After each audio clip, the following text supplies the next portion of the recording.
श्रीविघ्नेश्वर अष्टोत्तरशतनामावलिः। ॐ विनायकाय नमः।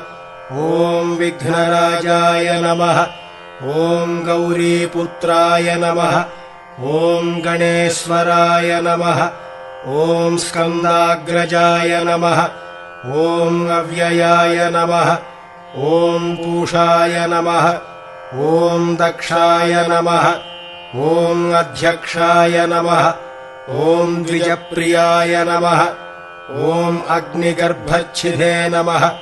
ॐ इन्द्रश्रीप्रदाय नमः। ॐ वाणीप्रदाय नमः। ॐ अव्ययाय नमः।